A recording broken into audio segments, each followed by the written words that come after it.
Bir oxatan olarak bir günlük istirahət günümü evde oturmağı özümə ayıb bildim. Tez-tez səyahət etməsəm ürəyim partlayar. Hal-hazırda gedirik Leipzig şəhərinə.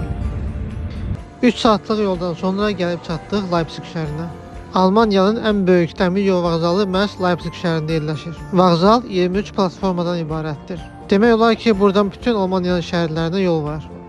Leipzig şəhəri 17-ci əsrdən bəri tanınır. 2-ci Dünya müharibəsindən sonra Sovet işğalı altında qalan əsas şəhərlərdən biridir. Dünyada ilk eksperimental psixologiya laboratoriyası burada yaradılıb. Bura hətta musiqi şəhəri kimi də adlanır. Məşhur bəstəkar Sebastian Bach'ın da muzeyi burada yerləşir. Həm də bu kilsədə dəfn olunub. Bura Thomas kilsəsi adlanır. Leipzigin ən məşhur kilsələrindən biridir. Kilsələrə giriş tamamilə pulsuzdur. İndi isə gedək şəhərin başqa maraqlı yerlərinə baxaq.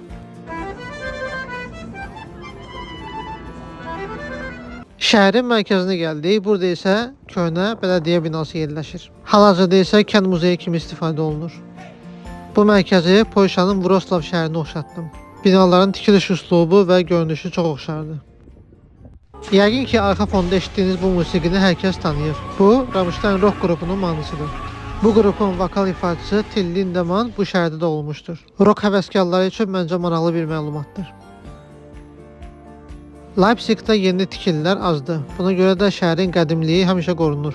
Burada qarşıma qəribə heykəllər çıxdı. Biri qarnını qaşıyır, biri arxasını qaşıyır. Qəribə bir şeydir. Bura isə dünyanın ən böyük kitabxanalarından biridir. Xarici görünüşü çox gözəldir, lakin içəridə çəkilişə icazə vermədilər, ona görə buranı çəkə bilərəm ancaq. Bu məkanın adı Millətlər Döyüşü abidəsidir. Yazını oxuyana qədər 1 il yarım keçər, ona görə Azərbaycan dilində etdim. Bura həm də qəbirstanlıqdır. Döyüşdə iştirak edən insanlar burada dəfn olunub. Hələ əsas maraqlı olan yeri demədim.